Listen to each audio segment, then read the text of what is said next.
like to call the February 25th Board of County Commissioners meeting to order. If you all rise, and we'll do the Pledge of Allegiance.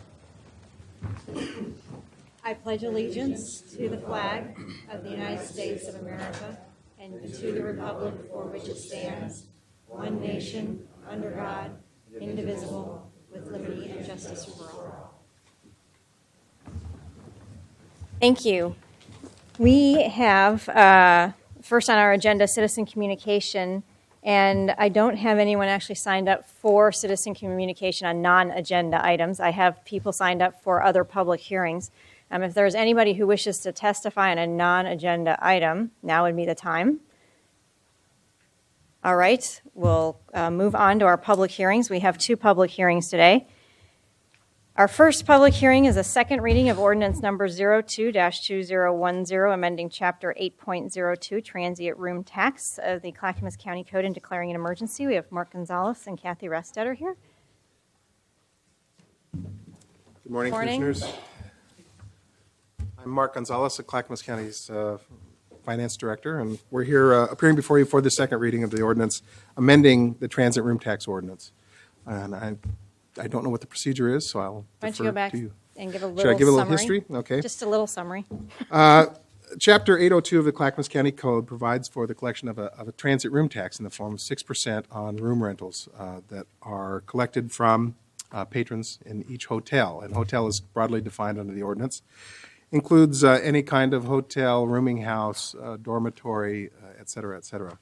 So it covers quite a number of hostelries, that some of which are public and some of which are private. In each case, transit room tax is applied to that room rental rate. For several years, the rental rate has been established, the minimum rental rate has been established at $10 per day or per evening. We are asking the board to amend the code to make that threshold excess rentals in excess of $15 per evening. So we came to you 2 weeks ago and had the first reading of this ordinance amending the transit room tax ordinance. Great, thanks. Commissioners, do you have any clarifying questions for staff before? No? All right. This is a public hearing, and if anyone wishes to speak, now would be the time.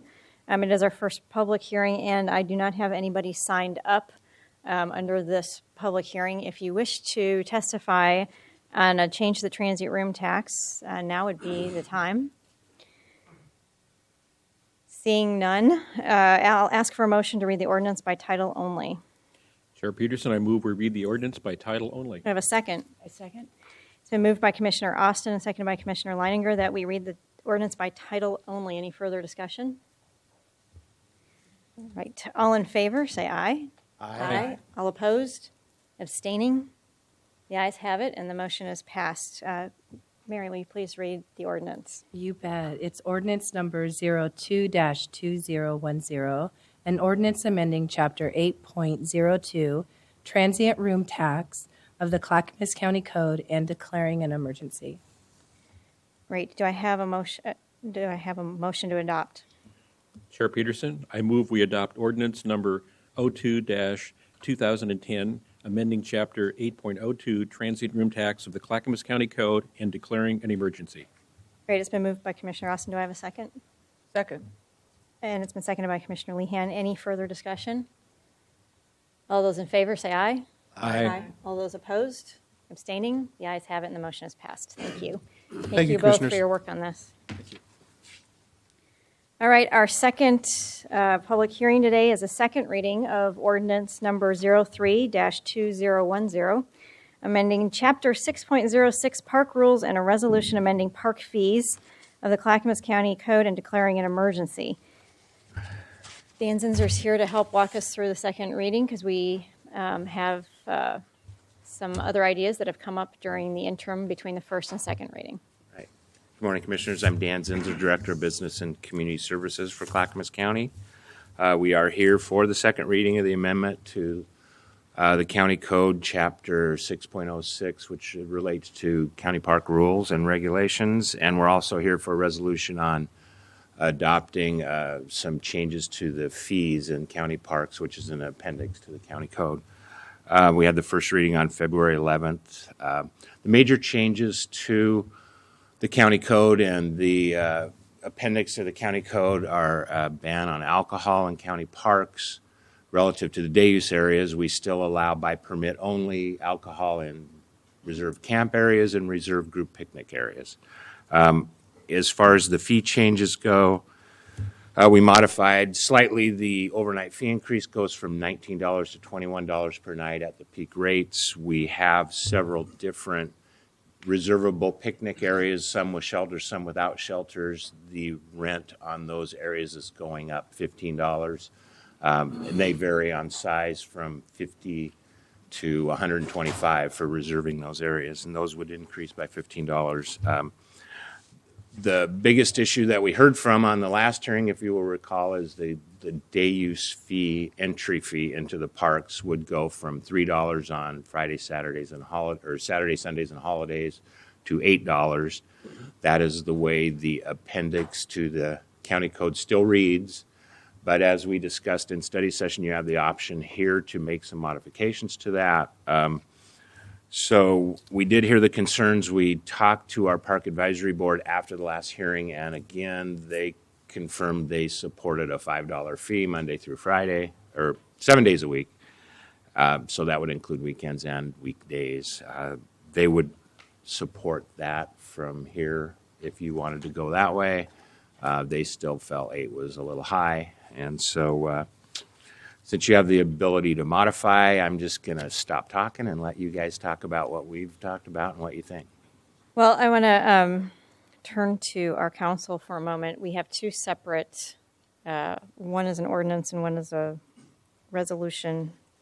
They're both ordinances, separate ordinances, one on the alcohol ban and one on the fee change. So, Right, there are 2 steps to this process. One is the ordinance restricting alcohol use in county parks, and the other is the resolution amending the fee schedule for county parks. I would recommend that you handle the ordinance separate and then take up the resolution after you dispose of the ordinance question.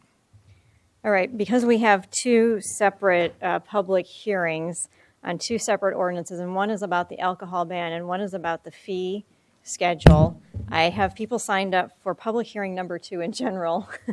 So as we go through this, I'm going to ask you, I'll ask you individually that have filled out the blue cards whether you want to speak to the alcohol ban and or the fee change, and there might be some of you who want to speak to both, but we're going to have to take them separately. So, Commission, do you have any clarifying questions on the first one, which is the alcohol ban, correct? Commissioner Bernard. Well, I had some people question the alcohol ban, which I support, but for clarification's sake, it's not on the river. We actually cannot prevent alcohol on the river, but we can prevent it in our parks. That's not to say when you get out off the river that we can't enforce it. But so for clarification's sake, people riding down the river drinking a beer are not going to be arrested unless they break the law, which I would assume is overconsumption. And also people who live on the river and have docks that sit near the river are not going to be arrested for having beer on their dock on the river. Again, this is only in specific parks on the Clackamas River, and we are not enforcing alcohol ban on the river itself all the way to the Willamette, correct? Correct. But the ban is generally for county parks. So it would apply to parks that are on the Molalla River, on the Willamette River, on Clear Creek also, but it's all would be treated the same, that if you have a reserved area and you wish to have alcohol, you can get the permit. If you have a campsite and you wish to have alcohol, you can get the permit. But general use in the day use areas would not be allowed. And one thing that you brought up in the study session too that I forgot to point out, the proceeds from entry into parks, from campsites, county parks is an enterprise type fund. Park users actually pay for the operation and maintenance of county parks, so those funds that are collected in the parks stay in the parks. In this particular case, the increase in revenue, we'd look at enhancing the EcoZone program, enhancing security, some staff improvements to help us man the volunteer booths and the information center. So those revenues do stay in the parks. They don't go into the county general fund. Any other clarifying questions on the alcohol ban? Okay. I'm going to move into the public hearing, and then as I go through these names again, this is the alcohol ban ordinance, not the fee change. So if you want to talk in the second public hearing of this issue, just raise your hand. Chris Gunderman? Okay. And the fee change or the alcohol ban? Okay. Come on forward. Come on forward. Thank you. You've got 3 minutes on the clock. And we'll need your name and address for the record. Thank you very much, Lynn. My name is Chris Gunterman. I'm a neighbor at 15335 South Hatton Road, which is about a quarter mile south of the park. I've been resident out there for about 31 years and seen the parks evolve, and I'm very grateful that they are there as they exist. Raised my kids through there and everything else. I'm also very active with the Baker Cabin Historic Society, which is just up the hill to the south of the park.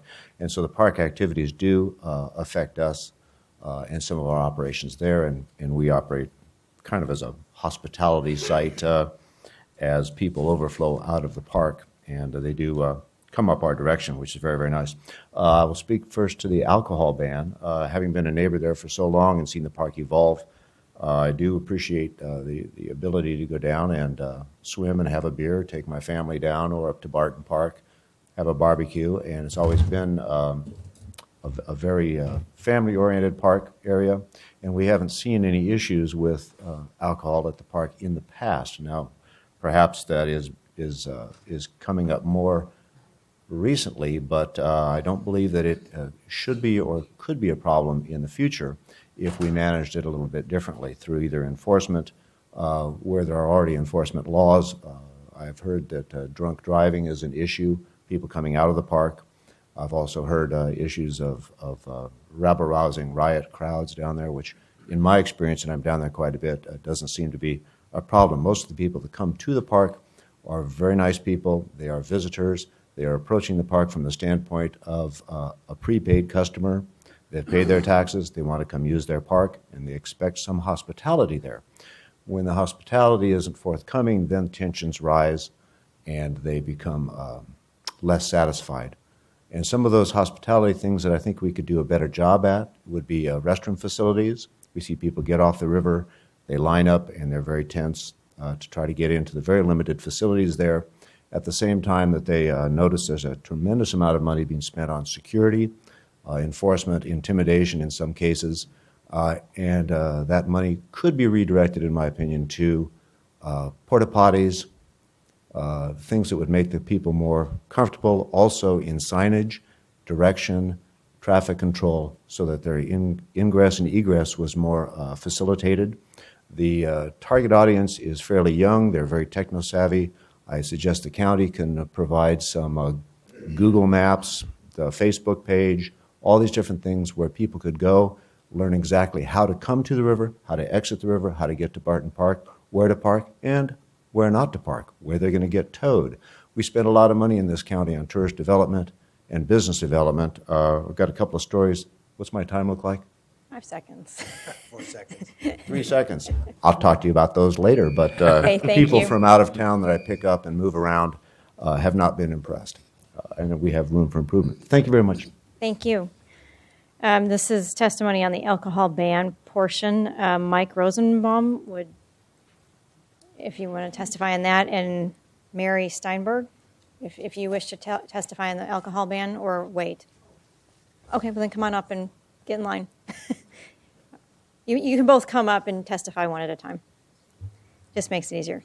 3 minutes on the clock and your name and address. My name is Mike Rosenbaum. My address is 15751 South Stonecliff Lane, Oregon City, Oregon 97045. I'm a lawyer, so I doubt I can do anything in 3 minutes, but I will try. I'm a longtime resident of Carver, born and raised, one of the last people probably who graduated from Carver grade school. Attended school here in Oregon City, St. John's, and Central Catholic, and college and law school back east. Started rafting when I was a grade schooler, when there was only 3 of us on the river, in inner tubes, no one else. Had great fun, and I see these kids having great fun too, and I just, I think we need to temper what we're trying to do here. I'm here to testify against the ban. I think a good law requires precisely identifying the problem and then doing a narrow brush approach to resolving the problem. Here, I think the problem has been identified as near riot conditions. Once that word got in the press, it was repeated over and over again. Even Parker in his recent South Metro section used those words. Chris Gunterman and I are probably down there more often than anybody. I was down there twice that day on the day that there was near riot conditions, and those are not the words I would use to describe what was going on down there. I think the problem really is kids are angry, and justifiably so, in my opinion. There's inadequate parking. There's inadequate places for them to go to the bathroom, to put their garbage. When they come out of the water, their cars are being towed or ticketed. It's just not fair to these kids, and I can see why they're angry. Parents would be angry in that setting. And I think the real problem there is they have a bottleneck, both in terms of people getting in the water and people getting out. There's plenty of space at Carver Park to expand the parking. There could be parking along the road in front of it that goes out toward Estacada. There's more parking down by the park ranger house. There's land that's available for acquisition for more points entry and exit. Those are the bottlenecks, and those create the problems. And it's not helped by police officers who are being there and being intimidating. I think we need to define cause and effect. This is a problem for legislators in general. I think Mr. Bernard hit the nail on the head. You're not banning alcohol in the river. What you're doing is banning it in the parks by law-abiding citizens who want to go there to recreate, have a beer, have some fun. If kids are violating the law, cite them. If they're driving drunk, cite them. If they're minors in possession, cite them. Don't pass a law that has no possible relationship to solving a problem that's ill-perceived to begin with. Great, thank you. Mary? I also have 5 copies of a letter that I wrote. Could you go ahead 2 and years give that to Mary? Appreciate it. Thank you so much. Yeah. Good morning, Mary. Hello. Unlike the previous 2 speakers, we've only lived on the Clackamas River for 3 summers, and we moved in the weekend of July 4th, 2007. It was a shock, and we thought, oh my God, what have we done? Due to the behavior of drunk, stoned, and rowdy floaters this past summer, the summer of 2009, we had an almost daily exercise in exasperation and annoyance as we witnessed and heard people cussing, peeing, pooping, screaming. There was nudity. There's even sexual activity because floating down the river on bed mattresses has now become very popular. This exasperation and annoyance turned to fear one early evening when several very extremely inebriated floaters threatened to kill us and burn down our house because we didn't invite them to our barbecue. Now, we can cope with most of the previously mentioned behaviors other than the death threat, but what we can no longer tolerate is the vandalism, the trespassing, the riparian and habitat destruction, the stressed water quality, the disturbance of wildlife, and the endless littering that's happening every summer. We support this ban of alcohol in the parks in an effort to minimize these most destructive and long-term effects and outcomes of this inconsiderate behavior on the river and in the parks. Now, there is some outcry that a daily use fee of $8 for a carload of people is too high. If you look at what things cost nowadays, an iced latte is almost $3. A 6-pack of beer is $5. A movie ticket is $8. A case of beer is $15. And the Lazy Days float tube with a built-in cooler, which is a very popular item on the river right now, is $50. So a daily use fee of $8 doesn't seem out of context with those prices. I've also heard people say that we're already paying for the use of our parks with taxes, and this is true. But our county parks are not just being used by locals. People from all over the Northwest, the nation, and the world are floating this river. Last summer, Floating on the Clackamas River was floated on a national public radio spot talking about where to go for an inexpensive vacation. Why would we not charge more for parking at the parks when this beautiful river is now being widely known as the place to go for a family-friendly, accessible, inexpensive, fun outdoor experience? Thank you. Thank you. On the alcohol ban public hearing, we've got, I'm sorry, Commissioner Bernard, did you? Okay. Charlene DeBrune and, did I miss one? And Kay Armentrout. On the alcohol ban? I'll wait for the fee? Okay, great. Morning, Kay. 3 minutes. And your name and address. Good morning. My name is Kay Armentrout, and my address is 20060 Southeast Highway 224.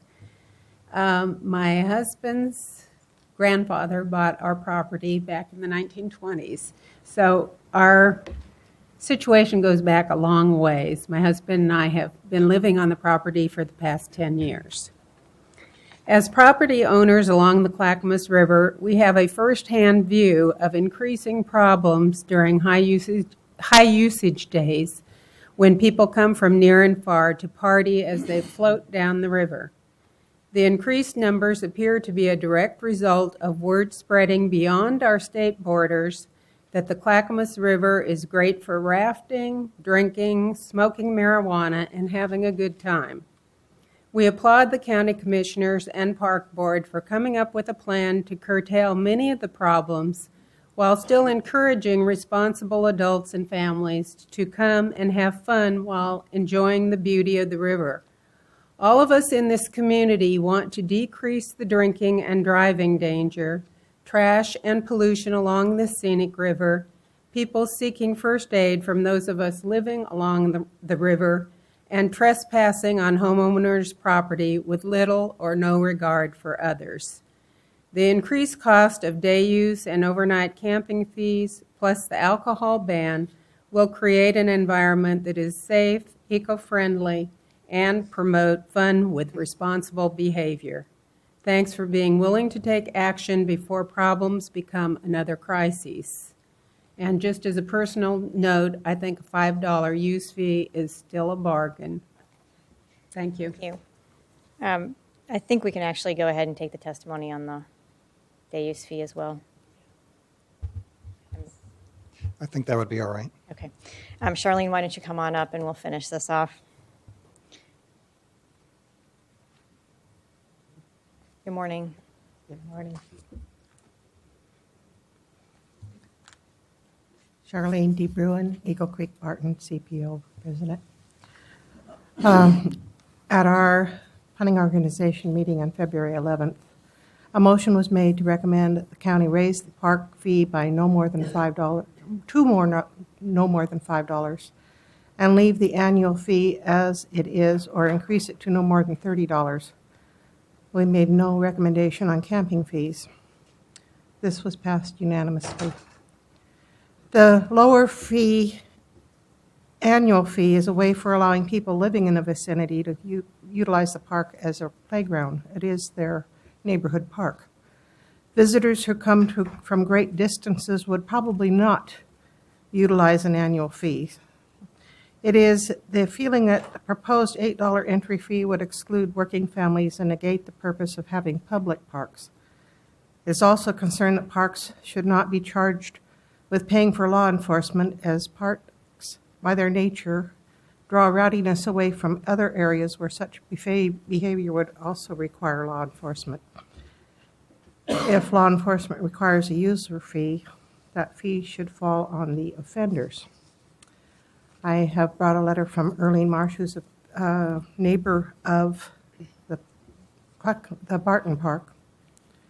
She says she is very concerned about abrupt proposal of increasing not only daily emission charges, but also the yearly pass and increasing emission charges to every day. Are you trying at this time of difficulty to be even more unfair to the working poor and those unemployed because of very poor decisions made by the federal government?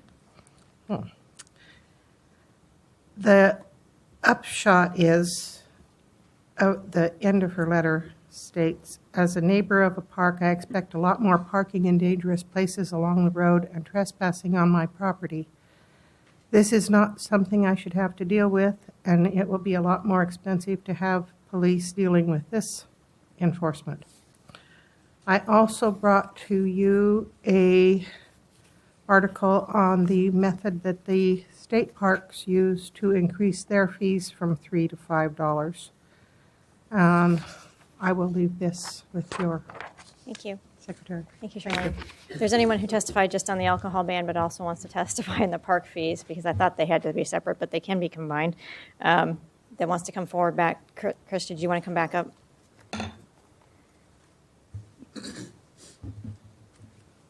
Thank you, I Commissioners. apologize for the confusion. Oh, no, that's fine. I can talk for another 3 minutes very easily. Chris Well, Gunterman at if you can keep it short, that'd be 15335 great. South Hatton Road, Oregon City. On the fee base, part of my interest with this is being a neighbor at the Baker Cabin Historic Society, which seems to be the site of second resort for parking if people can't get from point A to point B. If we raise the park fees up to $8, I suspect that more and more people will not go into the already full parking lot, but be up the road all the way out to where my house is, walking along the roadway in pretty risky and dangerous scenarios, and we've seen a lot of I always am in fear of fatal crashes happening at the Gronland Road corner, which is awkward. So I think if we do raise the fees, I would like to see those fees be directed towards traffic control, signage, officers perhaps on duty providing direction to people, and those officers on duty can also, if they're at the park entrance, can also then assess the condition of the drivers. And if somebody knows that they're going to be looked at as they exit the parking lot, I can guarantee you they will be driving in a more sober condition. And then also the signage issues to get the people in and out. It's very unclear for people where to go, how to find parking, where to walk. I would encourage the people to have maybe a 2-tier fee schedule. The weekend fee schedule is certainly higher than the midweek fee schedule so that the locals can continue to use the park well. There is also the question of the fee schedule for people who are, I would call drive and drops, people who just drive in, launch, and leave. Or you go up to Barton Park, you launch, you leave, you park your car down at Carver. I drop my kids off, they're 27, 28. And typically we don't have to pay the $3 to get in and get out. But there should be some sort of a launch fee perhaps at the launch facility that would be separate from the park use fee.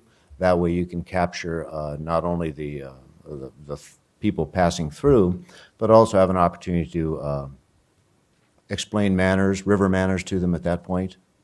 When you're collecting the fee, that here's your receipt, and by the way, you're on the river, we expect you to behave. Because the issue of alcohol in the parks is separate from the issue of bad manners on the river.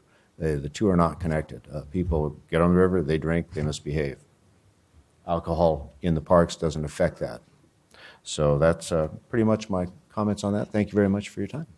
Thank you for coming back up. All right, if anybody else wants to testify either on the ban or the schedule fees, I don't have anybody else signed up, so I'm going to close the public hearing and ask for a motion to read ordinance number 032010 by title only. Madam Chair, I move we read ordinance number 03-2010 by title only. Do I have a second? Second. It's been moved by Commissioner Bernard and seconded by Commissioner Austin that we read ordinance number 032010 by title only. Is there any discussion?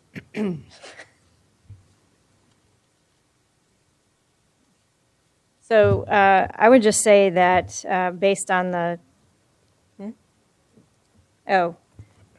you want to have the discussion later? Okay. So since this is just the reading by the title only, we will move, if there's no further discussion, into a vote to read by title only. So all those in favor say aye. Aye. All those opposed? All those abstaining? The motion is approved. So, Mary, could you read the... This is ordinance 032010, an ordinance amending Chapter 6.06, Park Rules of the Clackamas County Code and declaring an emergency. Great, thank you. I will ask for a motion to adopt number 032010. Chair Peterson, I move we adopt ordinance number 03-2010, amending Chapter 6.06, Park Rules of the Clackamas County Code and declaring an emergency. Do I have a second? Second. been moved by Commissioner Austin and seconded by Commissioner Bernard that we adopt ordinance number 032010. Now, is there any discussion? Commissioner Bernard. I would support a an increase to $5, and I am concerned about the daily one. I think, or the long-term or annual one. I think Bob was going to mention that. But one of the things that the last gentleman spoke about just seems like a staff increase of about 20 people and a huge police force just to manage all that for just a little bit of money. One thing we're doing is we're getting a machine that probably doesn't have the ability to determine who dumps off or what it does. I'm just reminding us that this is about the alcohol ban. No, I thought we voted the alcohol ban in already. No, we Okay, just now we it's just did okay. we just read by title only. This is the confusing part about all of this. Yes, they're two separate ordinances. Yeah. I thought we had voted that in. We have to vote it in No, we just read by twice. title only. Is that right? Okay. So if you want to speak to the alcohol ban first. No, I'm fine with the alcohol. Okay. I'll come back to this. All right. All right. I just didn't want to get too far down the track. Okay. Any other comments on the alcohol ban? Just that I think Commissioner Austin? it makes sense, Chair Peterson, that we do invoke the alcohol ban, and I know that we can't really control the use of alcohol on the river, and we're hoping that people aren't finding other access points. When we get to the fee section, we'll talk about that separately. But I think it's a good thing to do based on all the usage we've seen, and good. Lehan? Well, I would add to that I support the alcohol ban, and particularly since it does allow for permitted use of alcohol when people take out a permit either to reserve a group area or are camping.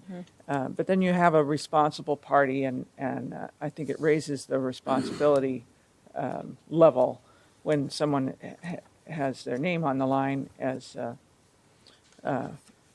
user, and those will be very easy to obtain. You just do it at the time that you are making your reservation for a group area or what was the other one? Campsite. Campsite. Or campsite, yeah. At the time that you make those reservations, you can say you would like an alcohol permit also, and I think that covers the most responsible use. Anybody else? I just want to say that this has been a long discussion, several years, that we've had this ongoing discussion, and I think our staff and the Sheriff's Office in combination have done a great job with the eco-zone, with education, trying to keep up and trying to do what they can on the river to maintain proper manners, behavior on the river in a less threatening way through volunteer work. Our volunteers have done an amazing amount of work to do this, but based on the Sheriff's Office reports and their worries and their needs for more tools in order to actually deal with the situation and not let it get out of hand. I would rather not have things get too out of hand because it is becoming so much more popular. I think it is a good idea to instill this ban and see if it makes a difference or not. And just like the fees, I'm sure that at the end of the next summer, we will get a report from all parties involved on how things are going to see if this did indeed make a difference and continue working on trying to make sure that it is a family-friendly atmosphere and it is an eco-zone that we can all enjoy. So with that, if there are no further comments. Can I make one more? And I just wanted to acknowledge that the folks that came up here and testified are not just coming out of the woodwork to complain. They have been involved in the eco-zone and been working with us over the last 2 years to try to solve this problem. So they're pretty familiar with what's going on. Yeah, and I think we've made big gains in terms of education and awareness, but maybe not necessarily gains in every realm of every part of the whole issue. And this is an attempt to try and deal with more of the issue and see if it works. So, all right. If there's no further discussion, all those in favor say aye. Aye. All those opposed, those abstaining, the motion is approved. Thank you. Now we'll move on to a motion to adopt the resolution amending the park fees. I move we approve the long-term, I move we adopt the resolution amending park fees, Appendix A of Clackamas County Code as amended. Have we amended yet? So We're going to in the discussion, I assumed. So Jump the gun. yeah, jump the gun. I think that you just want to ask for a motion to adopt the resolution without any amendment, and we'll have a discussion about an amendment, and then if there's a friendly amendment, we can make that later. Correct? Okay, so yes, I make the motion to adopt the Appendix A of the Clackamas County Code. Great. Do I have a second? Second. It's been moved by Commissioner Bernard and seconded by Commissioner Austin. Now, is there any discussion? Commissioner Well, I'd Bernard. love to make a friendly amendment. I would like to suggest that we charge $5, and we look at that at the end of the year and see whether that was the right price. I think in this economy, it's too high to go much higher than that. It risks preventing people the opportunity of going to the park. The other thing is that what I was starting to say is that dropping a boat off, we're going to put machines up, and the machines aren't probably technically savvy enough to know whether you're just running down and dropping them off, correct? Correct. Yeah, so they're just going to be a set fee, so we really can't separate those right now. And we talked quite a bit about this. It's important that people have access to the parks, but we also want to provide some additional security. And one of the last speaker mentioned all the different things we could do, which would be great, but it just sounds like such a big staff increase. And we're trying to hold the line as much as we can.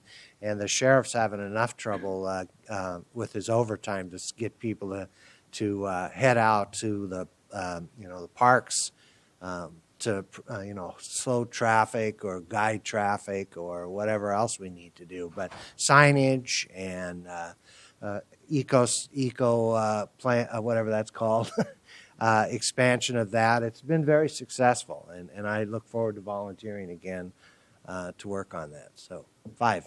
Right, Sure. Commissioner Leininger? Oh, good. Sorry. I want to thank all the community members who let us know their feelings about the proposed $8 increase. And we got a lot of feedback that a $5 increase would be something that would be easier for people at this time in the economy to absorb. And so I want you to hear that one of the reasons why I think we're going to move in this direction is because we were listening to your comments. I also want to note that for people for whom a $5 fee on a per visit basis is a lot of money, there still will be an annual pass opportunity, which I understand is true of all of our parks. And so there will be an outlet for people who have really limited means and need to visit the park a lot as a recreation resource. Thanks. Commissioner Austin? Chair Peterson, and I would ask that before Commissioner Bernard completes his amendment to the fee schedule, that I think we should look at the season pass as well. It's $30 currently. It would move, if we didn't make any amendment, to $50 per year and $75 every 2 years. My suggestion would be, or part of the motion hopefully would be, we would increase the season pass to $40 per year and $60 for a 2-year pass. That way it brings it up slowly, sort of in comparison to the daily fee. That makes it a little bit more amenable. I'm not sure how many people use the annual season pass now, but maybe this will encourage more people to use that who use the parks a lot. So trying to keep it as affordable as possible and trying to balance the need to supply the extra security and staffing and everything else that goes with this. I think it's doable. Okay. Any thoughts?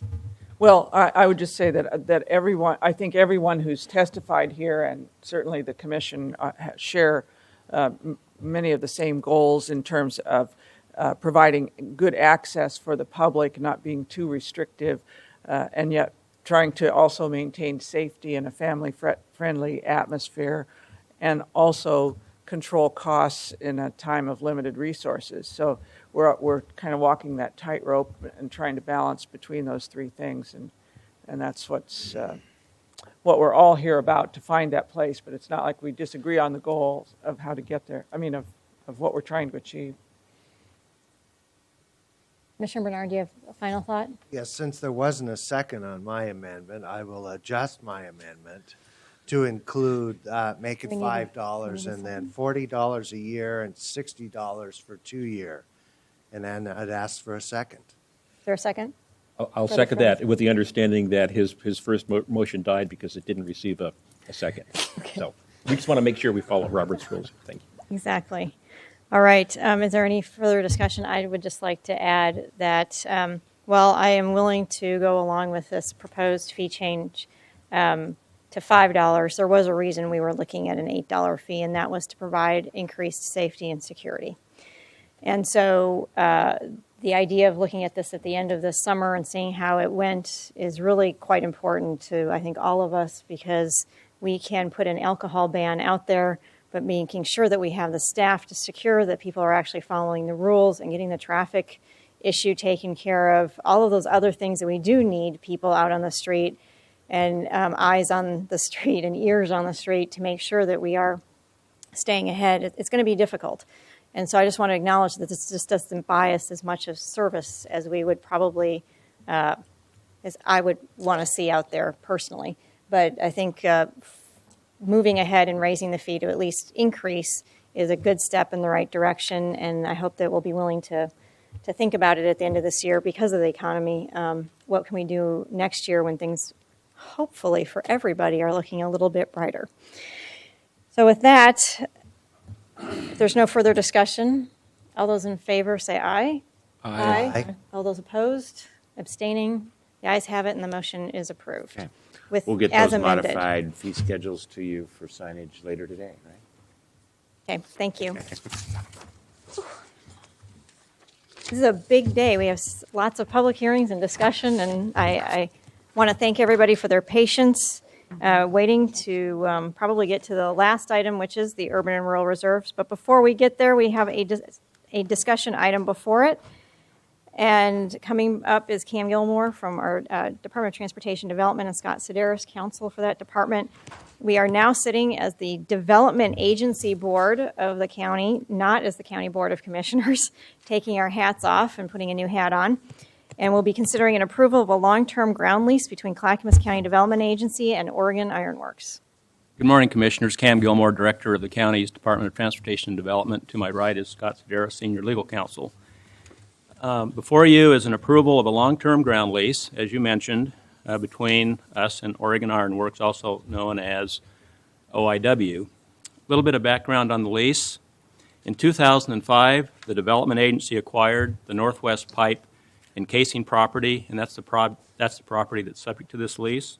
It's a little over 32-acre industrial property, which also happens to be on the National Priorities List Superfund site because it contains contaminated soil. We refer to properties like these as brownfields, which means they're very difficult ordinarily to develop until they're remediated fully. The property has severe development restrictions, is capped with a 2-foot soil layer which cannot be penetrated without testing and remediation should contamination be found. So we're just overjoyed with the prospects of being able to put this property to some good use, and that's what this lease is really all about. A little more background. We began working with Oregon Iron Works formally on leases and arrangements to use this property in 2006 when the board approved a railroad spur development there on the property necessary for them to conduct their shipping a little more efficiently than trucking everything in. And in 2009, the board approved an outdoor storage yard also associated with their manufacturing business, and also they're ramping up to manufacture streetcars in Clackamas County. The lease before you will provide Oregon Iron Works with a 40-year leasehold in the rail spur, outdoor storage yard, and provide OIW with the land needed for a streetcar test track. It should be noted that the test track is a key element of OIW's plan to become America's first manufacturer of streetcars in over half a century. Remarkable. It should also be highlighted that these improvements are being placed in a manner, particularly the spur and the streetcar test track, that will allow the Sunrise Highway to be constructed through the brownfield should the feasibility of doing so be an outcome of a Phase 1 project now being evaluated by the Oregon Department of Transportation and Clackamas County. The lease itself calls for $1 per year over a 40-year renewable lease, and that may be extended, in other words. In exchange, the county will receive an increased tax base and the benefits associated with the creation of some 100 family wage jobs. And that's a minimum number. It could grow higher than that. OIW is known for its innovation and quality manufacturing and presently has some 13 streetcars on order. We are pleased to be part of this tremendous development. Specifically, our recommendations are that you approve the lease between Oregon Iron Works and the Clackamas County Development Agency, that you delegate authority to the board chair to execute the lease and ancillary documents on behalf of the Clackamas County Development Agency, and last but not least, that the recording of the memorandum of the lease be at no cost to the agency. Your approval is requested. Great. Any clarifying questions for staff? Chair Peterson, just a question on the time frame is up to 40 years, is that correct? 40 years, 40 and years. it can be extended. Okay. And the reason for the small amount of money for the lease is so that we can keep control of the property for the long term for Sunrise in the future or whatever we want to do. It's interesting from a standpoint of what one would charge for a lease. This is a brownfield. It's a heavily restricted property. It's subject to agreements we have with the Environmental Protection Agency and DEQ. Development really is almost impossible to do on such a property. So we felt that given that and the fact that Oregon Iron Works is incurring most of the costs of these improvements and that there's a obvious benefit to the public from the standpoint of the increased tax base as well as job creation, that the $1 lease was the least we could do, a nominal amount of money. Thank you. Commissioner Bernard? I just wanted to add in comments that I've had an opportunity to tour a lot of the businesses in Clackamas County, and Oregon Iron Works is one of those that is thriving, full of energy, and all new projects coming on all the time. I think there are anything we can do to help support growing their business, which is something we're willing to do with all our businesses in Clackamas County. I think we need to do. And the fact that it's brown soil and that we're going to finally use that is very important too. So thank you for your hard work. Thank you. Any clarifying questions for staff? All right, this is a discussion item, and if anyone wishes to speak to this topic, now would be the time. I don't have anybody signed up with a blue card, but if you are interested and have a comment, now would be the time. I don't see anybody coming forward, so we'll move on, and I'll ask for a motion to approve the long-term ground lease between the Development Agency and Oregon Iron Works. Chair Peterson, I move we approve the long-term ground lease between Clackamas County Development Agency and Oregon Iron Works as presented. Do I have a second? Second. It's been moved by Commissioner Leininger, seconded by Commissioner Lehan. Any further discussion? I believe there will be. Chair Peterson. Commissioner Austin. I would just add that, counties normally don't create jobs on their own, but this is a good way to facilitate another business create more jobs, and that's what we need right now in this county. So I think it's a good move. Thanks. Commissioner Lehan.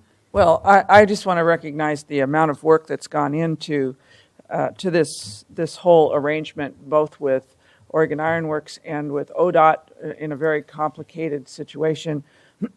A lot of the a lot of the credit goes to Chair Peterson for the work she's done really over a number of years, as well as staff and the rest of the commission. But this is really for Clackamas County a historic agreement. I think Oregon Iron Works is a premier company in Clackamas County, certainly, but in the Northwest and the nation. For us to have them and to be able to facilitate their expansion is really commendable, and I thank everyone who had a hand in this.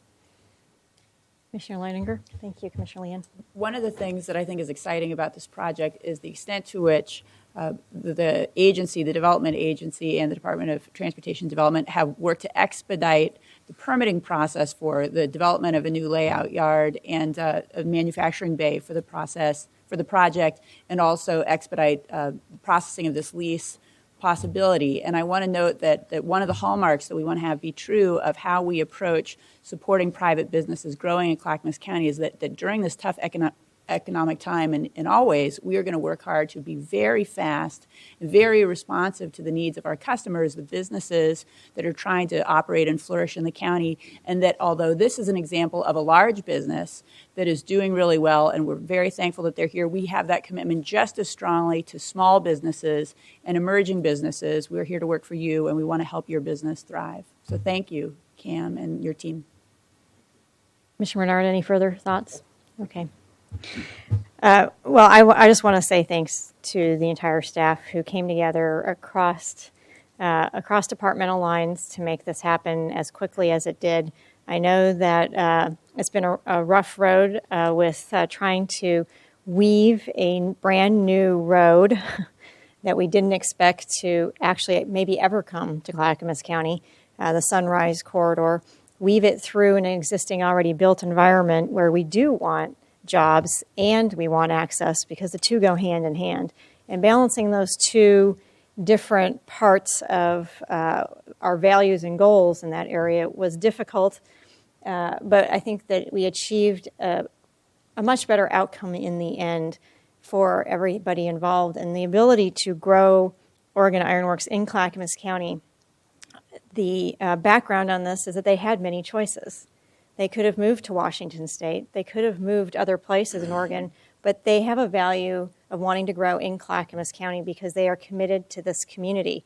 And having businesses like that are actually committed to the community and bettering the community that they're in is something worth going a little out of the way to make sure that you're helping those businesses. And I think that that's really what this board is about, and we really want to maintain that type of commitment to those businesses that want to commit to our community and grow in our community. There's just so much that they do, not only for creating family wage jobs and training and health care for their workers, but also for programs for the vulnerable in Clackamas County that they support. So I just want to say thank you to Oregon Iron Works for committing to Clackamas County, and thank you to the board for being so supportive. Commissioner Lehan? Chair Peterson, if I could just add, because it does, I think this item does tie into the next item, which is on urban and rural reserves, and that is it's anytime we can support basic industry in Clackamas County and do it on brownfield redevelopment or central to where our population and workforce is located, it ends up being more efficient and a more efficient use of our resources, not just the resource of land to reuse land rather than going further out into green fields or agricultural areas, but in terms of locating where your workforce is nearby. Means that you save on your transportation investments as well, that you don't have to be moving your workforce from one part of the region to another part because you've located you've supported having your basic industries near your workforce. So a lot of these things are intertwined values that this is exemplary of. And I would be remiss if I didn't actually thank ODOT, the Oregon Department of Transportation, the director, Matt Garrett, the Oregon Transportation Commissioner, Gail Achterman, and the Region 1 manager, Jason Tell, and their staff for finding a way, again, to weave a new road through a growing and thriving industrial district. So is there any further discussion? All right, I will ask for a motion. Oh, sorry, we already had the motion. I got so excited. All in favor, say aye. Aye. All opposed?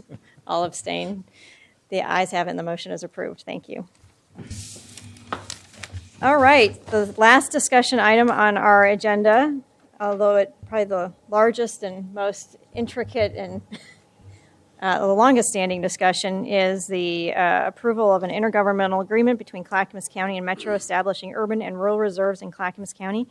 We have from our staff Doug McLean and Maggie Dickerson here to help make the presentation. You can come forward now. And Dan Chandler, our counsel on this. Good morning. Chair Peterson and Commissioners, thank you. I'm Doug McLean, the semi-retired former planning director of Clackamas County. The semi part is this project. And Today, I think, is an important day. It's the penultimate step, I think, in making what is one of the more significant planning decisions for this region in recent memory. This is a big deal.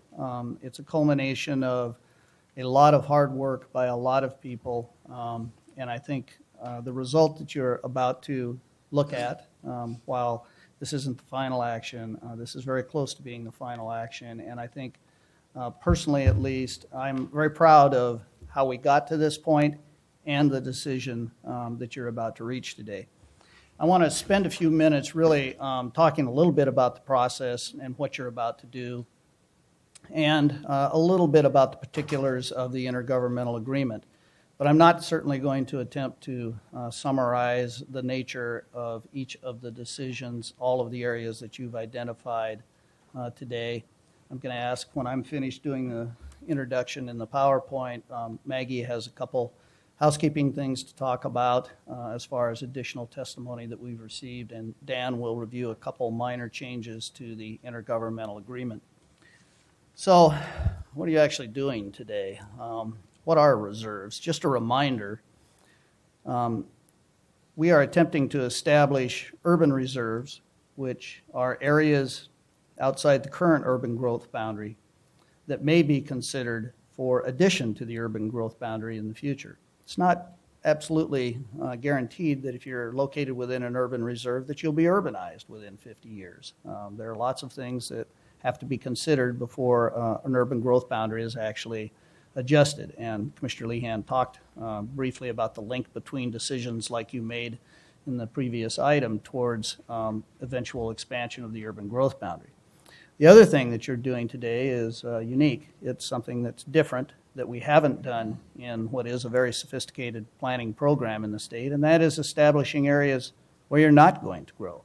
And those are called rural reserves. Those are areas, important farmland, forest land, important natural resource, landscape features that we won't consider expanding the urban growth boundary into in the future. And that's an important decision that you're making too. Sometimes in the conversation it seems like that part of the decision gets lost, but it is a very important part of this conversation. I want to talk quickly about some of the milestones, some of the things that have happened in the past. This has been a process that really has gone on for almost 4 years. Began with attempts to change the state law, provide the opportunity to do planning in a slightly different way in the Portland metropolitan region.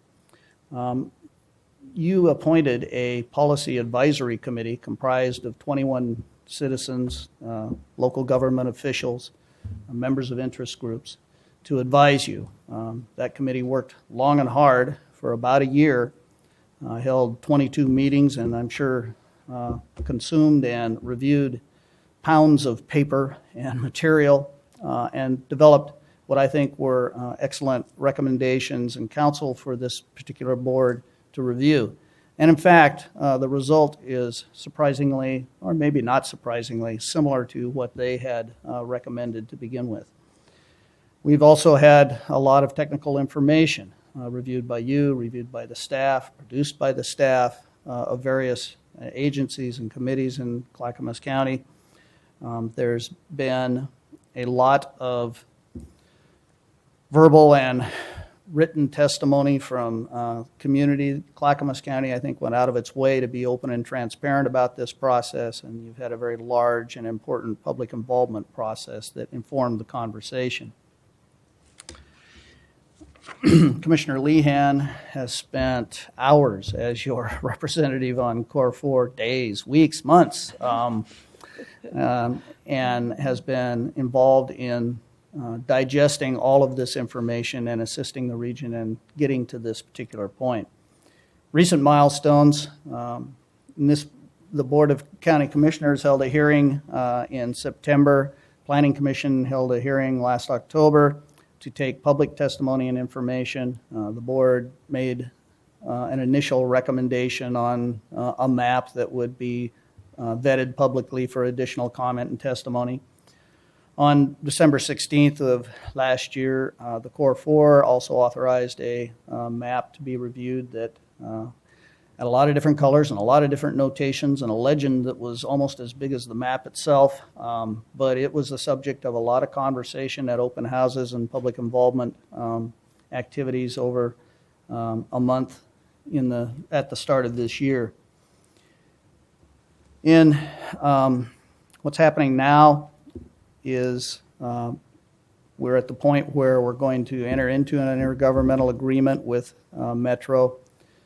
The other counties, Washington County and Multnomah County, similarly are going to be undergoing that same exercise. And in fact, my understanding is that Washington County Board has accepted their intergovernmental agreement. Multnomah County is taking action today also, and Metro will be taking action today. So we're at the point where we're actually going to be setting the stage to authorize the intergovernmental agreement. I want to talk a little bit about some of the things that have been important to this process. I've touched on the public involvement component, but I think Clackamas County, our process was exemplary as far as public involvement. And the comments we've heard from citizens and interest groups about Clackamas County's process have, for the most part, been very laudatory. Clackamas County went out of its way to engage in a very expansive public involvement process. Countless hours spent by each of you individually talking to citizens and citizen groups. A lot of time spent by our staff, by Ellen Rogalin in particular, and Maggie Dickerson, who went to a lot of neighborhood group meetings in the middle of the night, in the middle of the winter, explaining what is a complicated and difficult process to understand. Land use is not easy, and this is even less so.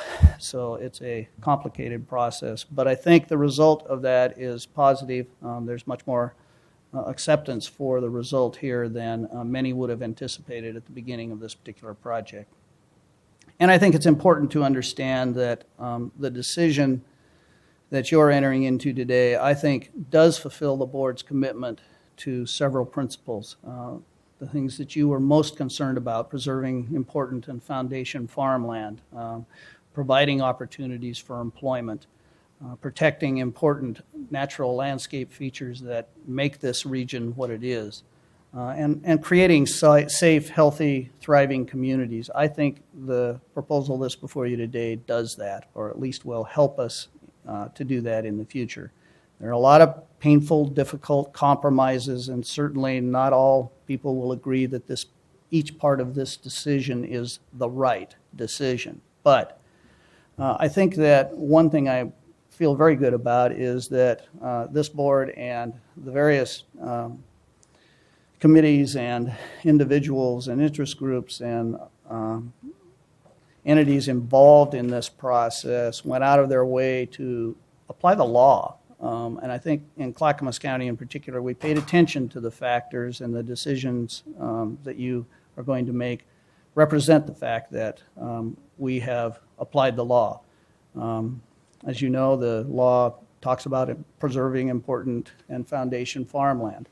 And there's only a very small percentage of Clackamas County that includes any foundation farmland. And it's that small area out in Clackamas, about 400 acres worth of land that isn't conflicted farmland that is proposed for urban reserves. So I think you did an excellent job of sticking to those basic principles. Again, what you'll be doing today is authorizing the chair to sign an intergovernmental agreement with Metro. That intergovernmental agreement, I'll talk a little bit about what's in there, but not a lot, because a lot of it is lawyerese and a lot of whereases and wherefores. But there are, I think, most significantly, some future actions that are described and that are important in this decision. And they include also a statement of principles, which is something that this board insisted on. At times there were a lot of objections to including that statement of principles, but I think it's an important component of what we are doing here. And so I congratulate you, I think, for doing that. Quick look at the map. This is Exhibit A. This is what you're going to adopt. This is what has certainly engendered most of the conversation. For someone like me who's been involved in projects like this, although certainly not one exactly like this, over the years. We all know that when the nature of the conversation and the volume of the conversation always increases when the map appears, and that was certainly the case here. But what you see identified in blue are those areas proposed as urban reserves, and in green, areas that are proposed as rural reserves. And again, I'm not going to spend a lot of time talking about each individual area. There is some interesting information in the next chart, which talks about the total acreage. In Clackamas County, we have proposed 70,500 acres of rural reserves and approximately 13,750 acres of urban reserves. And you can see the breakdown. I'm not going to review that. It's important, I think, to remember that we started out studying an area that comprised approximately 450,000 acres in the region. So there are lots of areas that aren't designated either an urban or rural reserve as a part of this process because they simply didn't meet the factors for designation. Let me review quickly some of the provisions, the more salient and important provisions of the intergovernmental agreement. These reserves are going to be designated for 50 years. That's a long time.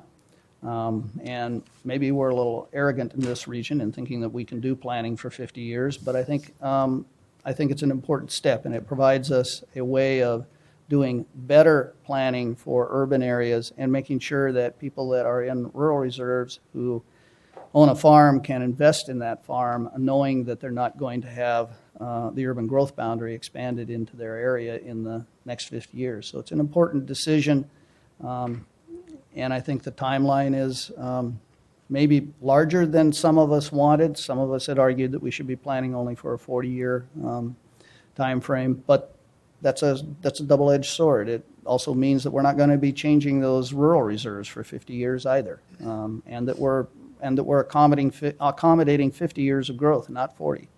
So those are important things to keep in mind. There are some other important provisions of the IGA. Concept planning is going to be required before areas are brought into the urban growth boundary. That's different than the way we've done business in the past. New areas will be governed and planned by cities. Metro and the counties will take another look at this in 20 years.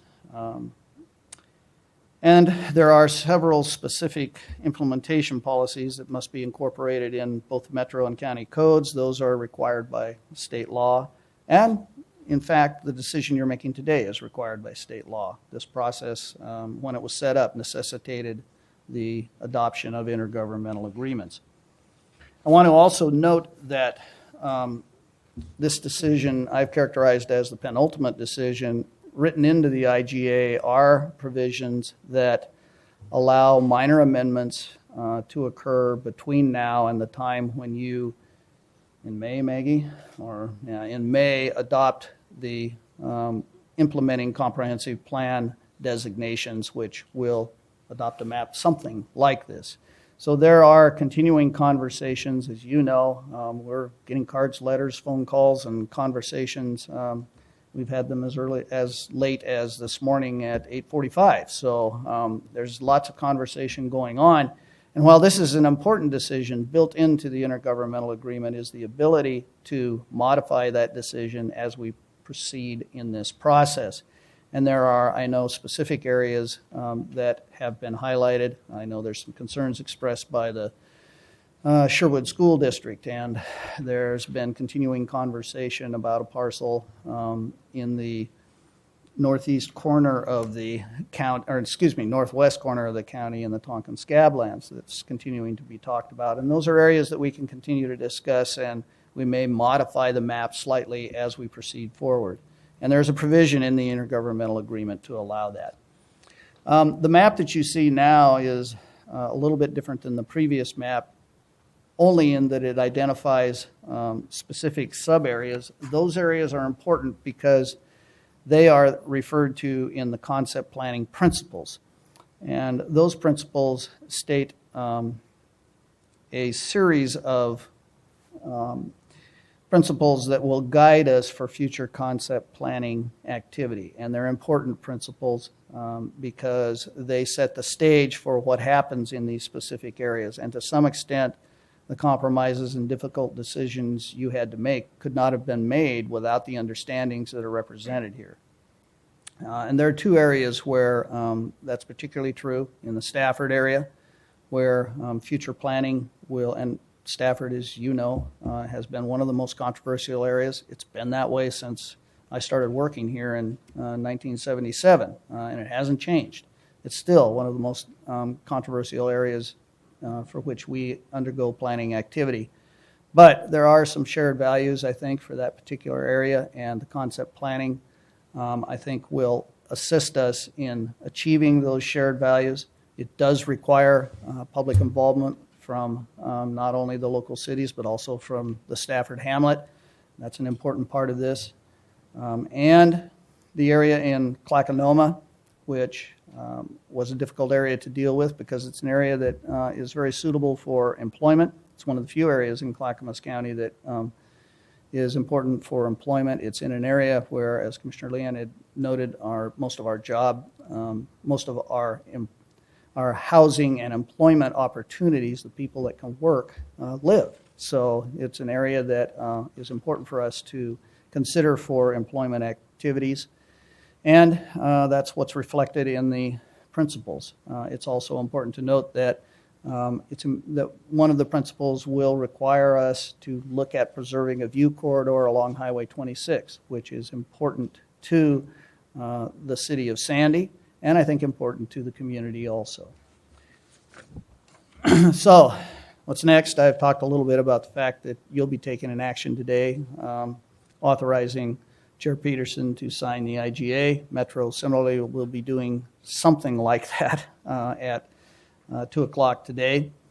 There's some activity that has to happen to implement the IGA, and that's adopt amendments to our comprehensive plan, and hearings for that will occur in March and April, and then we will submit findings and conclusions and the decision to the Lands Conservation and Development Commission, who actually has scheduled a hearing already in anticipation of that decision on October 21st of 2010.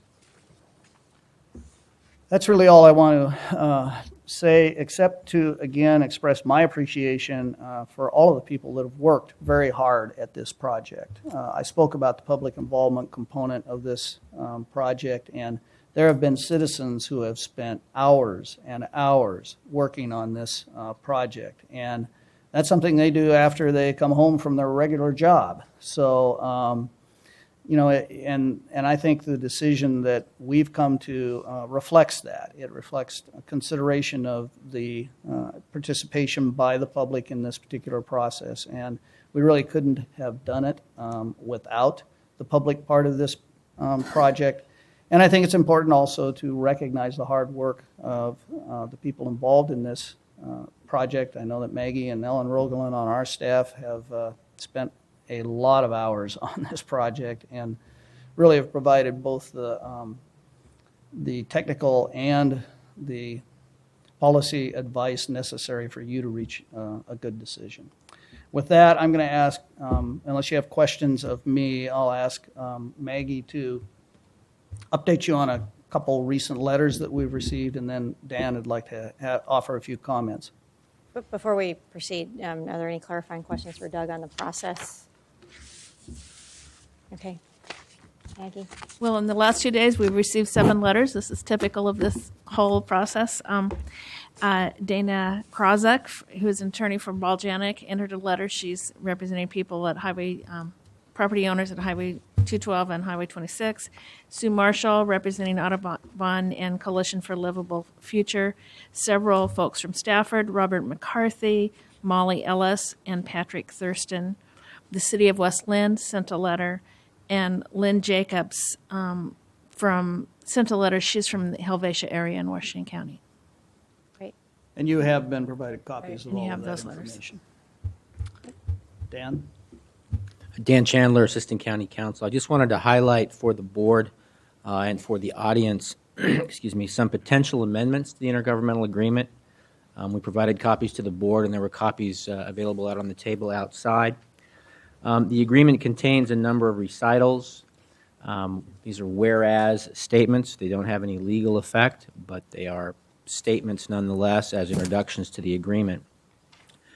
There's a potential amendment the board may wish to discuss that would modify some of those whereas statements and the references in those statements to four governments in light of the fact that this is a two-way agreement between Clackamas County and Metro only.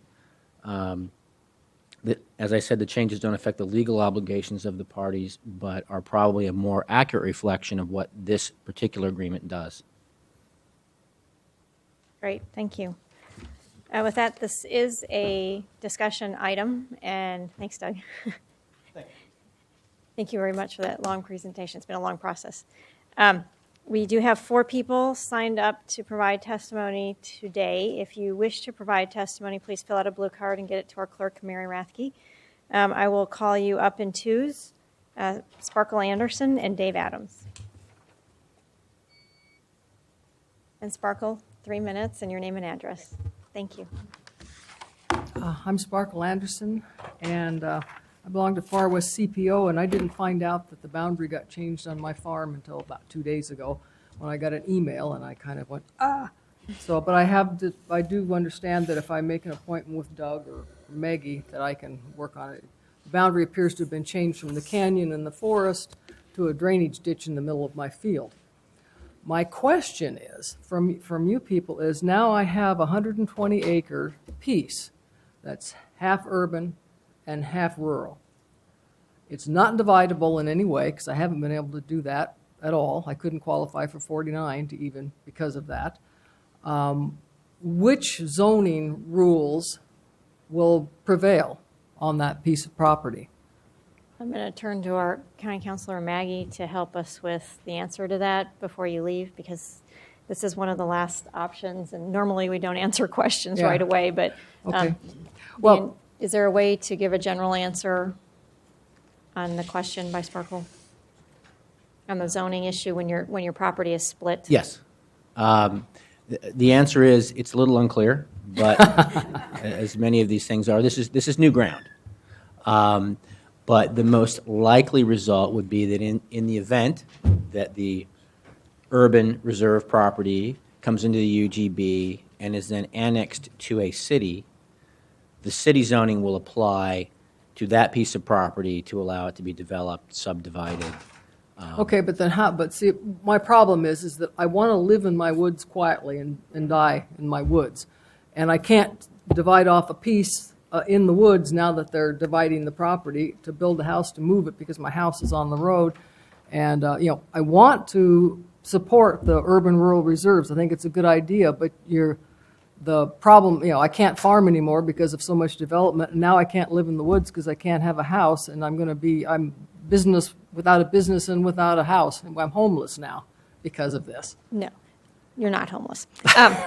But I do have one question. Let me just say that we'll get back to you with a more technical answer through Doug when you make the appointment. Yeah. But I think just to make clear that it's a long time to work these rules out before any changes get made in urban growth boundary expansions. And right. So my question, I will be real quick, is that Charlotte, you had talked about a recreation type zone or a hobby farm type thing to be developed in the east side where the farms have kind of shrunk up. Is anything being looked at for that? Well, again, we don't usually interact here, but we will be looking at, after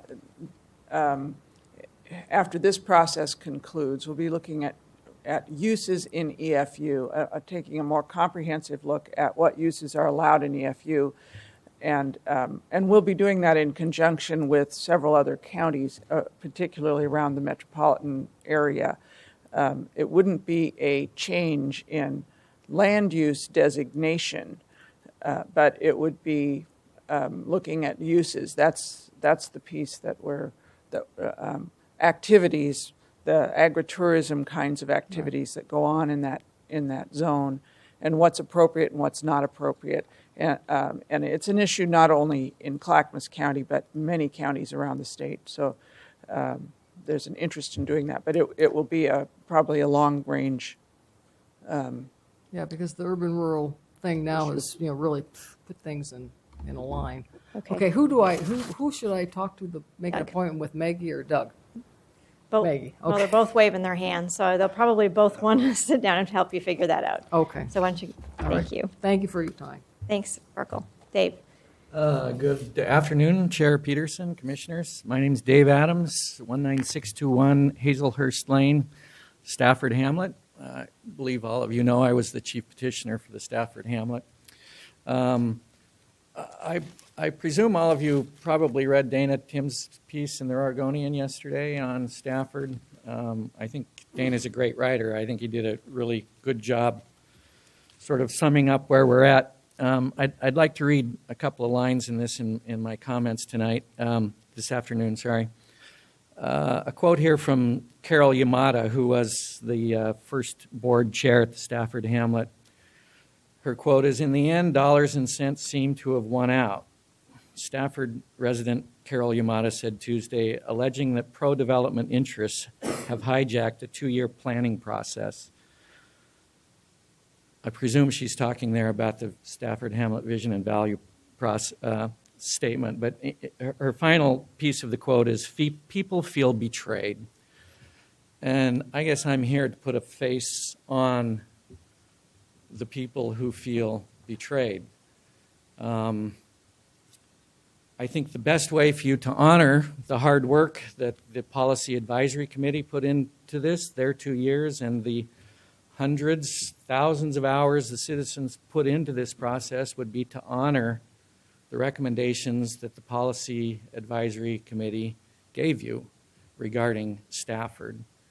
The determination that you're about to make betrays the majority of the citizens in 3 of this county's most successful communities. The determination you're about to make betrays the findings of the Policy Advisory Committee. I entered this process as a guardedly optimistic citizen activist, and this outcome can only leave myself and other citizens in our area bitterly disappointed. Everything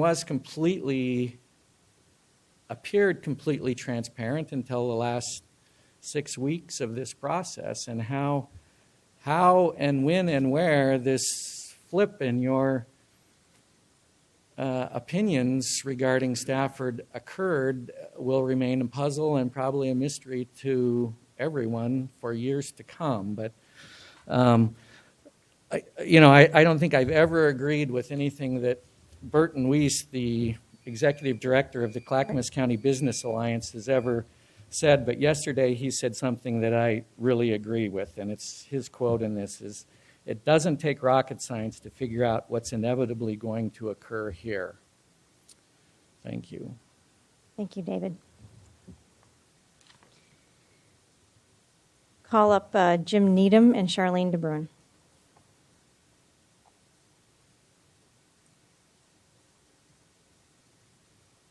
Jim, I would have called you up earlier, but you're here representing yourself, not as a city councilor, correct? Correct. Go ahead, Jim. Am I first? Mm-hmm. Good morning, Chair Peterson and commissioners. Long time no see. I'm happy to be here this morning. My name is Jim Needham, and although I am a member of the Molalla City Council, I am representing myself. I was also a member of the Policy Advisory Committee for the Urban and Rural Reserves, and a former member of the Molalla River School District Board of Education. I have recently come into awareness of some issues that have arisen as a result of the Molalla River School District seeking to sell their Schubel property. And also the Country Christian School wants to build a playground across the street from their school. And my concern is that this amendment, which states on page 2 of the intergovernmental agreement that, quote, whereas the parties have coordinated their efforts with cities, special districts, school districts, and state agencies in the identification of appropriate urban and rural reserves, I don't recall the school districts being included in those discussions. However, as Doug McLean indicated, there were enormous volumes of testimony that we looked at, and there may have been information in there that came from the Molalla River School District or other school districts that were concerned about being able to use their property to maximize the value of it to their best interest. I would like to see it, the focus of the commissioners on ensuring that this intergovernmental agreement will not create or produce another obstacle or obstacles to school districts and landowners being able to maximize the use of their land as they see fit to generate the maximum potential so that they can raise revenue or support themselves, especially in regard to community-supported agriculture and being able to produce jobs in the agricultural area for some of the farms and things like that. So I heard Commissioner Leyen mention the EFU use is going to be discussed a little later, and there will be some definitions perhaps of what constitutes urban development in a farm and forest designated reserve or in the rural reserves. I don't recall that definition, but I would hope that would be defined so that they would be able to maximize the use of their own land. Thank you. Thank Mr. you. Needham. Charlene. Charlene Gabriel, Eagle Creek Barton again. I'd like to applaud all the work that everyone has done. It's very far-sighted. We have a little issue in the fact that most of our area is undesignated and therefore unprotected. And so I would like to mention House Bill 3648, which would require the urban growth boundaries be utilized to 50% before they can be expanded, which would work in conjunction with this whole process. That's my entire spiel. Okay, great. Thank you so much. Burton Weist. Morning, Mr. Weist. Good morning. I'm Burton Weist. I'm the Executive Director of the Clackamas County Business Alliance. I really quickly, I didn't come up before, but I do want to thank you for your decision on Oregon Ironworks, which is one of our members and one of our few members that's actually hiring people these days. And we very, very much appreciate the work of several of you and this entire commission for what you did on that project. Thank you. On the urban reserves, I also want to thank you, and I want to thank Commissioner Lehan for the excellent job she's done. We are in full support of the map that you have before you for both urban and rural reserves. And later today, I will be testifying at Metro to that effect. And in fact, we'll be using what you've done to juxtapose with what Washington County has, specifically the undesignated areas. In Washington County, there are very few undesignated areas, which means they've really committed themselves with no error factor, with no potential at all to say we made a mistake here and in our judgment. In Clackamas County, and I compliment Commissioner Lehan, she quite frankly was the one that convinced me that undesignated was a good idea. And I want to thank her for making sure there's ample undesignated area in Clackamas County, which gives us the opportunity to correct errors that we may make if growth doesn't occur in the manners that we think it is. I also want to commit our association. We have taken a position and will continue to commit for redevelopment areas. such as on McLaughlin Boulevard and those areas, to try to work very hard to utilize those areas where there's already some level of existing infrastructure and all of that, and want to work with the county to achieve that goal. And one last thought. I think if public, we all get confused with these rules and everything else, but one thing Clackamas County can say is you applied the factors, probably more than any other area. You applied the factors and you were true to your commitment, which was the first thing you said up there about protecting foundation farmland. And I think better than any other county, you did that. At the same time, you provided us with adequate land for employment lands in the future. And we appreciate that and thank you for the job that you've done. Thank you. Okay. This is a discussion item, and I don't have anybody else signed up to speak. I'm sorry, I'm seeing a couple people raise their hand that didn't fill out blue cards, so why don't you come forward? Okay. You're right. I'm sorry, I forgot. But go ahead, the gentleman in the front, come up to, I'm sorry, I can't read your writing. So you'll just have to give your name, and I squinted and I still couldn't. So why don't you go ahead? Yeah, I apologize for my penmanship. That's okay. You probably did it really fast. My name is Garrett Rosenthal, and I technically live in the Washington County portion of the Stafford Basin, but I come with two hats on. One is a water resources planner and a strong proponent of water basin planning, and second, as co-chair of the Metro CCI, which is a citizen commission. So I want to, first of all, say one thing. I want to commend everybody, including Metro, including Clackamas County, and to some extent also Washington County, for a tremendous good faith effort in doing with what is a very difficult process, something that really hasn't ever been done before, is to plan on a 40 or 50-year basis. This is, to me, part of me wants to say this is what good governance is all about, and I think the effort and the public involvement effort particularly has been tremendous. I've been to a number of the hearings, and I want to commend that. It hasn't left everybody satisfied, of course, and so there are still remaining issues. From the standpoint of concerns, the only concerns I have from the process overall, looking at it from both a citizen, a person who lives in the area, as well as someone who's on a citizen commission, is that the bar for people to be involved and have impact on the process was very high.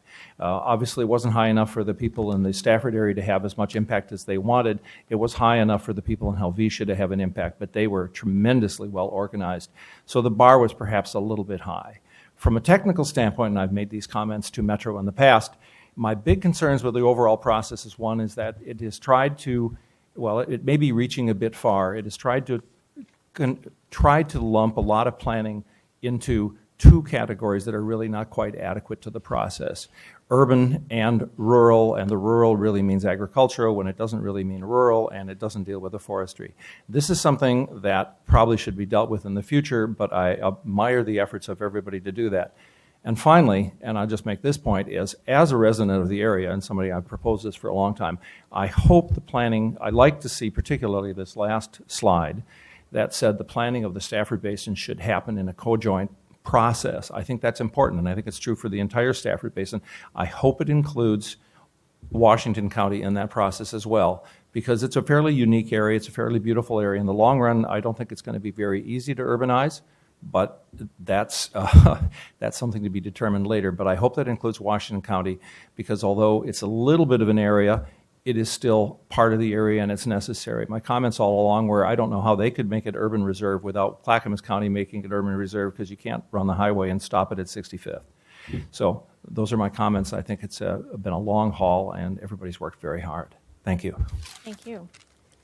Sir, name and address for the record, and you have 3 minutes. Thanks. I'm John Chambers at 303-65 Southeast Highway 212 in Boring, Oregon. And I just want to make a compliment to people who worked on this program. I think they've done a terrific job. I remember all my years in school, first grade through high school in Oregon City. Thought there was no other place to live. And then I went into service and came back in 1967. I'd worked on Main Street for a year after school. I walked from one end of Main Street to the other I never met a person I knew. So things happen, and nobody likes change. But anyway, I was quite concerned when there was a debate about the area up at the blue up there, the boring area, because after being in the service, coming back in 1967, what I remember being a hayfield as a kid was the Portland Airport. There were 7 automobiles parked there. It was the old weather station. And I couldn't figure out how they could justify, because there was only a plane come about once an hour, and 2 or 3 people come and go. How could you justify 7 automobiles? I seen a couple people working. Maybe there was 3 or 4. Must have been the other cars or somebody that flew someplace. And then to look 50 years later, a couple of years ago, would have been 50 years later, the place was stacked 10 high of parking lots.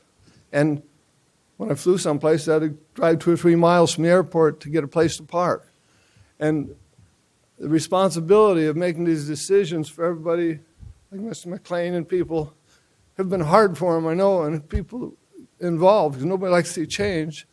But imagining what that was 50 years ago and what it is now, and then driving trucks from the ice roads in Alaska to past Prudhoe Bay to Mexico, and coming into town, because I drove truck long distance for a while before I moved out here 47 years ago, because there was no jobs in Portland. I came back where I was promised a job when I left.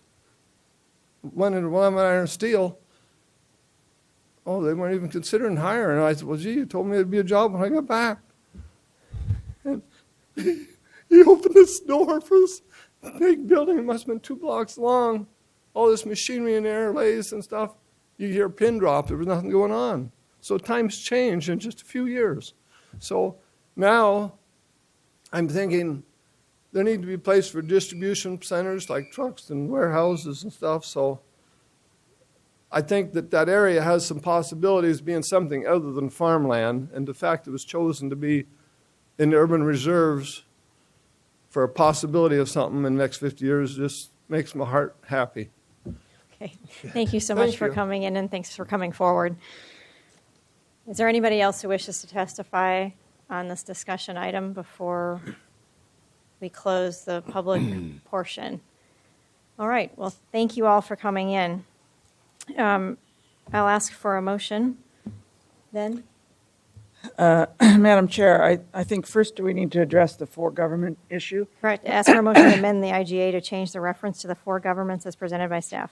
Yes, I will make such a motion. I move that we amend the intergovernmental agreement to change those references to the 4 governments as presented by staff. That keeps it more in line with a 2-party agreement, which is what it is. Great. Do I have a second? I'll second that. It's been moved by Commissioner Lehan and seconded by Commissioner Austin. Any discussion on the amendment? For clarification, we're removing the words for governments and replacing it word parties. Parties. Okay, Correct. thanks. Any further discussion on that? All right. All those in favor say aye. Aye. Aye. All those opposed, abstaining? The ayes have it, and the motion is approved. I will now ask for a motion to approve the resolution in the IGA between Clackamas County and Metro establishing urban and rural reserves in Clackamas County. Madam Chair, get all choked up here. I move we approve the resolution and the intergovernmental agreement between Clackamas County and Metro establishing urban and rural reserves in Clackamas County as amended. It's been moved by Commissioner Lehan, and do I have a second? You have a second. And seconded by Commissioner Austin. Any further discussion on this item? Commissioner Lehan, would you like to start? Oh, just a couple of things. As everyone has said, this has been a long process. I've been involved with it for the full 2 years, even though I was not on this commission. For the first year, I was mayor of Wilsonville and on the regional steering committee for the reserves. And the person who sat in the Core 4 role that I then assumed when I came on the commission was Martha Schrader, who, as you know, moved on to the Senate. So She deserves some credit here as well for her work in it, since I've only been in this role for a year. There are many things about this that have been frustrating and difficult for everyone concerned, and so I want to talk a little bit about what I think has gone well and what I think has not gone well, and then address specifically Stafford. First off, the things that I think have gone well, or the things that are good about this, are that it is our first really comprehensive long-range look at doing a planning process, and there's a lot to be gained from that kind of certainty, I think, on all sides, both on the efficiency side for urban expansion, knowing for cities to know where their long-range investments in infrastructure are likely to occur, and certainly on the rural side for agricultural investment to know where you can plan long range for ag investments. So that has been a goal, I think, that many of us shared, was trying to build that certainty and efficiency into the process. I think specifically in Clackamas County, what has gone well, aside from the process and the fact that I agree with several people who said that Clackamas County has followed the factors, I think, better than anyone else in this process, but we have given long-range protection to one that has fallen out of discussion early on, and that is French Prairie, which was largely responsible for us moving in this direction in the beginning, back in 2004 and 2007. This was a process that came out of looking for a way to establish some hard edges or some certainty for areas that we weren't going to expand into. Prior to that, every 5 years, we were looking at everything. And that not only wore the citizens out, but it left everything in limbo constantly, and land speculation rampant. So we've given that level of certainty, such as we can, to French Prairie and to Clackanoma in terms of long-term agriculture and likewise other areas south of Oregon City and beyond. So those are the good things that come out of it. The parts that I've been disappointed in are that I do think we probably would have been better off with a 40-year time frame rather than a 50. Just easier to see that far. I think we ended up at a much higher level of total acres than anyone anticipated. We're in excess of 28,000 acres region-wide, and most important on that is that, or most disappointing on that to me, is that over 10,000, probably close to 12,000 acres of that is foundation farmland. Clackamas County tried very hard to avoid foundation farmland. As you heard, was only 400 acres or so of foundation, a few hundred more of important, which is a lower down tier of farmland. But most of our urban reserves are on conflicted ag land. And then the other disappointment, I think, is that I think if we were looking at a regional map, is the disparity between the two main counties, Washington and Clackamas County, in our treatment of urban reserves, treatment of rural reserves, and foundation ag land. And it's because of that disparity that we didn't end up with a four-party agreement. The intent going into this was that we would have all four entities, which is the three counties and Metro, would agree on a total package.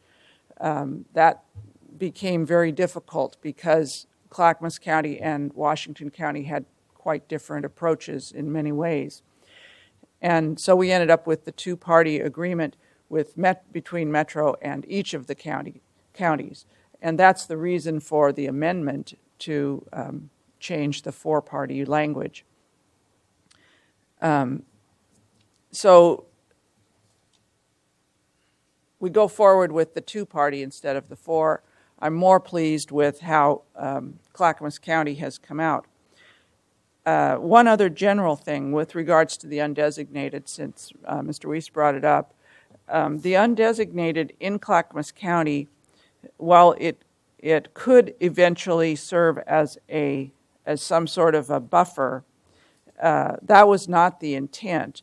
It was because we did follow the factors pretty carefully. The undesignated areas in Clackamas County are those that didn't meet the factors very well for either urban or rural.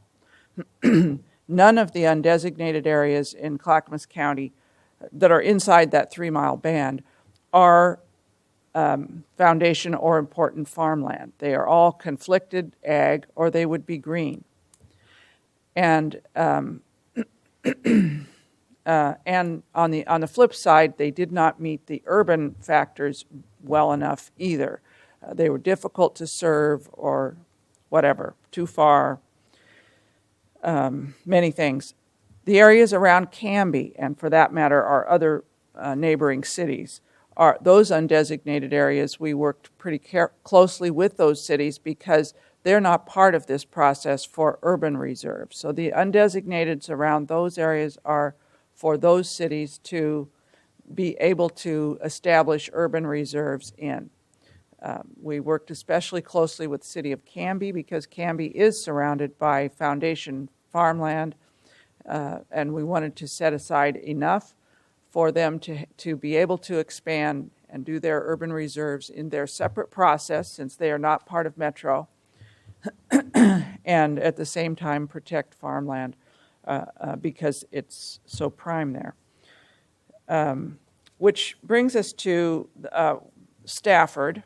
And Stafford, as we know, was very difficult and controversial. One of the reasons that Stafford was so tough is, it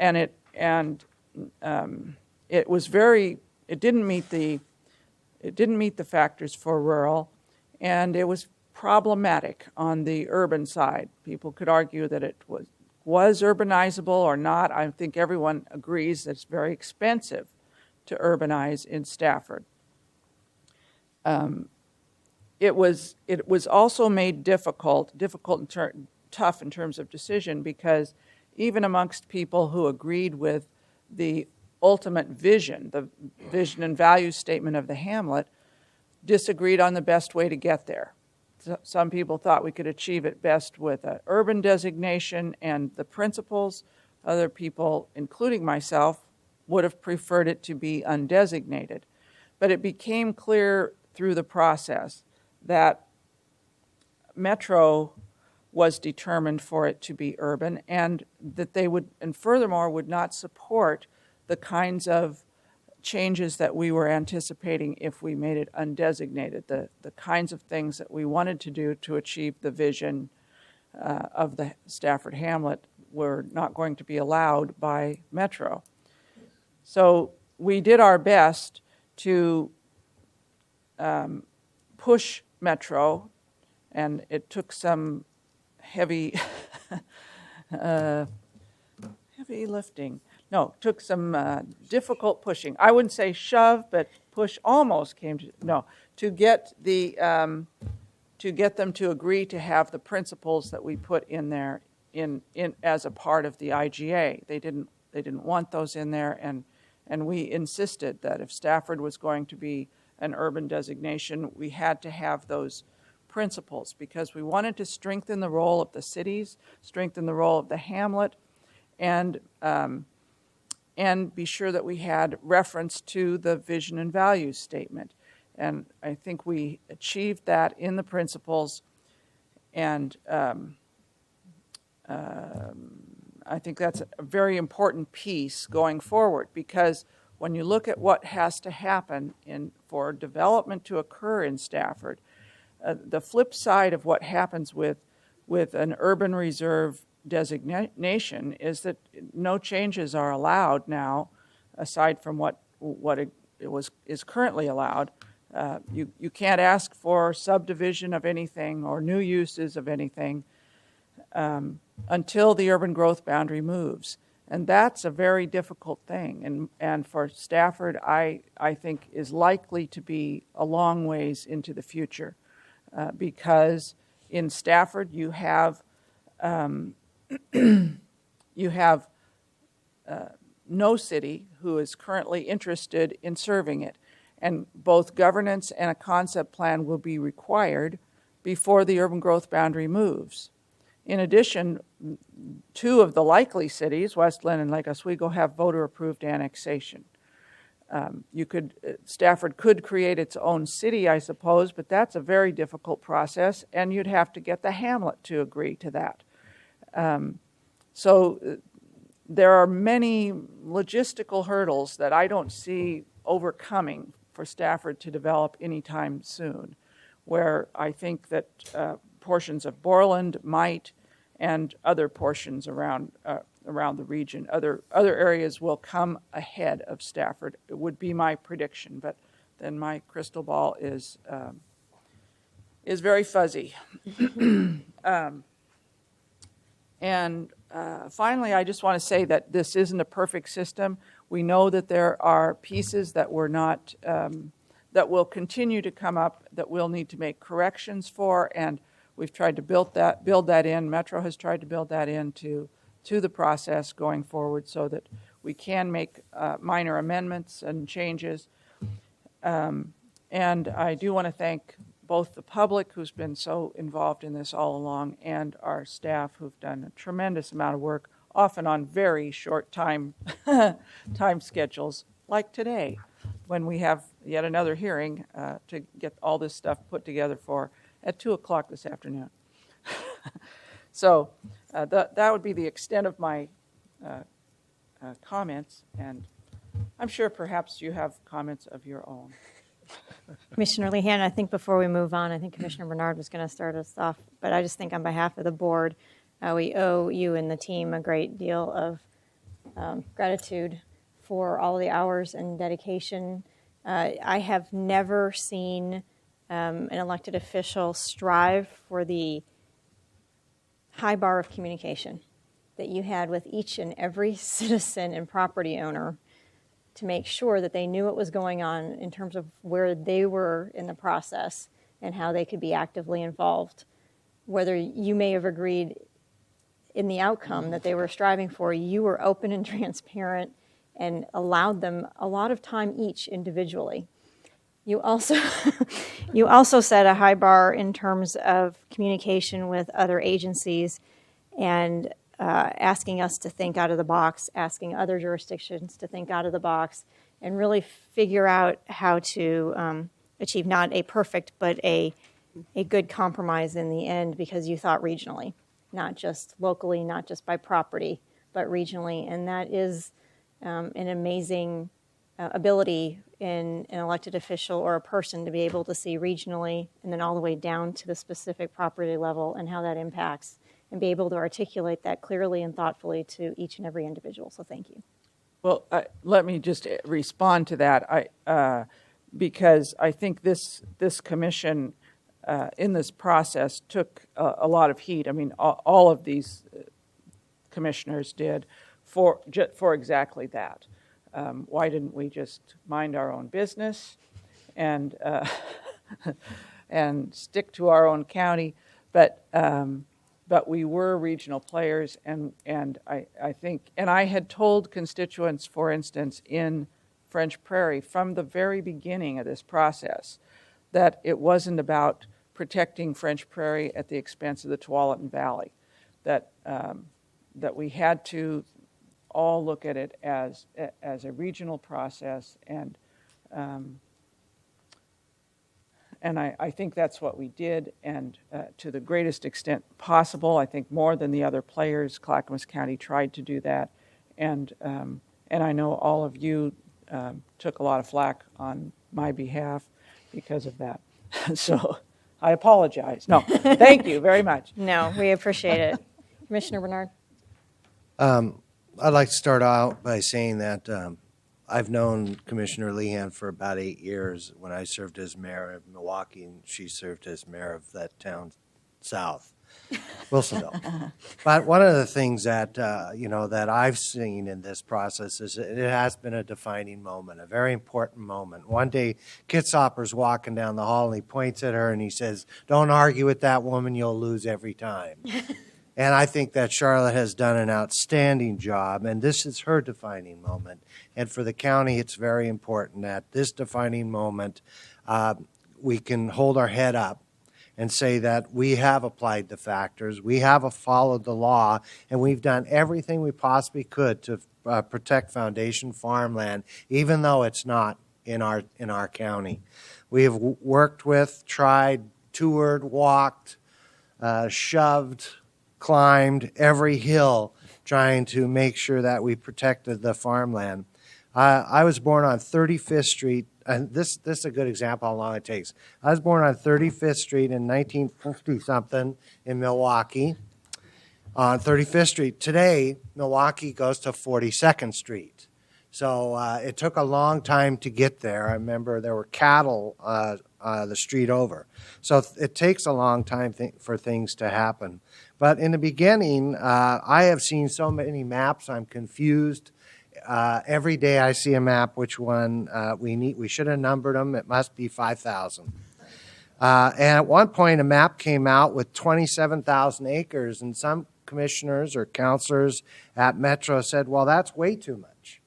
Well, here we are today. We have 28,000 acres on the map, and folks, that's way too much. So we need to look over at our neighbors, and we need to make sure that we protect those foundation farmlands by partnering to make sure that what we have written in this agreement is we stand behind, and that we look at some of that foundation farmland over in Washington County, and we work to preserve that. I'm sure we'll hear a lot about it in the court system. But we have at Clackamas County, I think, set 4 priorities. One is to protect the region's foundation farmland. And in some cases, we gave up things that we thought were very important in that effort. We address the issues and concerns of our citizens. I think the IGA, or the principles that we're incorporating this Stafford Hamlet values and vision statements, very important. And what we had to do in Stafford, I think, was very proactive. We knew that it was going to come in, and if we didn't get a step ahead and create the principles, that we would lose control. So we did that. And then we provided adequate land for future business growth and opportunities for family wage jobs, and we've struggled hard to find that. But from here, I was saying the other day that we're really good at providing those lands, and I don't know if you ever watched much TV, but we're good at taking the reservations, but we're not really good at holding them. So if we're preserving foundation farmland for jobs, industrial jobs, now it's time to save them for industrial jobs. That doesn't mean a Home Depot comes in, doesn't mean a Walmart comes in or a shopping mall comes in, because those do not pay family wage jobs. We need to preserve those lands for family wage jobs and for industrial growth and opportunity. A warehouse may take up hundreds and hundreds of acres and 5 people work in it. Well, that's not a good use of those lands that we're preserving for industrial land. So let's hold those reservations as much as we can. And the other thing is that we're trying to build balanced communities that provide adequate infrastructure and housing and jobs. That means that we don't want giant factories way down the freeway that everybody has to drive to every day. So that if you drive 205 at 5 o'clock every night and you're screaming because you're stuck in a parking lot for an hour, that just does not work. If we can provide job opportunities out here in Oregon City, or in some of our communities around Canby and Estacada, Beaver Creek, we need to do that. So that's what we've strived to do. So I think I'm very proud of the process. One thing I want people to understand, and I'm pretty sure I'm right, and if I'm wrong, let me know. I've already had calls about people worrying about their taxes going up because suddenly they're in an urban area. And, well, fact is the taxes do not go up just because you become an urban. Now, the property values could go up, but your taxes don't go up until something actually happens. And for some of you, you may never see that happen. For others, it may be sooner. But property taxes are something that people are scaring. I remember somebody just mentioned that their property line now, one's urban, one's rural. Well, zoning doesn't change until it's brought into a city, so the zoning doesn't change. So it doesn't mean that you can build a house on the one side of the line, you can't on the other side. So that's an important thing to realize. So anyway, great job, defining moment. Thank you. And 6 months ago, I could care less. And over the last 6 months, I've really got involved, really worked with Charlotte, and I'm very proud of the hard work we've done. And I think the citizens of Clackamas County should be proud too. So thank you. Thank you. Commissioner Leininger? Well, thank you to everyone for all the time. I'm looking at the Messners out in the audience. You know, they've spent so much time. So many people in this room right now have spent so much time trying to help us understand their perspective. And the process has been better for it. We've worked hard to try to listen. The staff has worked extremely hard. And I want to thank you for all that you've done, both community members and staff. And I'm pleased that we've reached this point in the process. Thanks. Thank you. Commissioner Austin? Thank you, Chair Peterson. I think we've really come a long way here, because I'll go back to about 2 years ago as I was sitting as a member of the Metro Steering Committee, Reserve Steering Committee, around the table. I was there representing, I was still Mayor of Estacade at that time, trying to represent the interest of the outlying cities outside of the urban growth boundary, of which there were many. And at that same table, the mayor of Wilsonville was also there, looking after the interests of her city.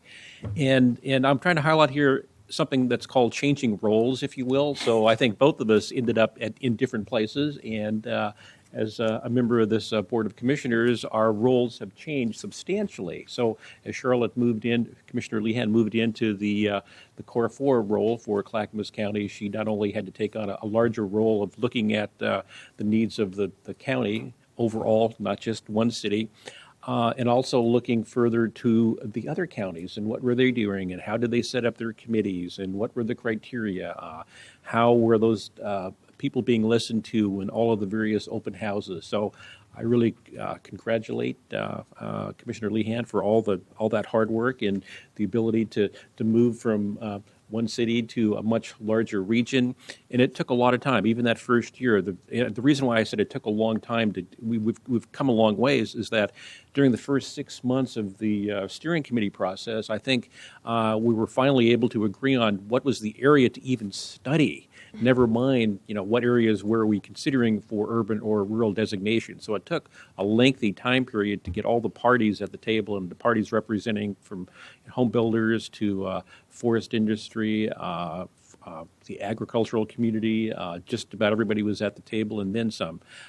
So those were very interesting times to move us to the place we are today. All the analysis that was done, all of the, and it's not just the technical criteria, but we've heard some, very passionate folks even here today. So a lot of passion and emotion behind all of these plans that will really hopefully bring us to a very healthy region and set of communities all throughout the metro area. So I think I'd love to, just thank everybody involved and all of the time and efforts you've put in. You may not totally agree with all of the decisions made here, but I think we did our best to be as transparent as possible, to listen, to return calls at all hours, go to meetings, as was mentioned, in the middle of the night, and still accepting information as of this morning. So it's one heck of a land use planning process. No one has used this elsewhere in the country. So I think we've done pretty well, I think, overall. So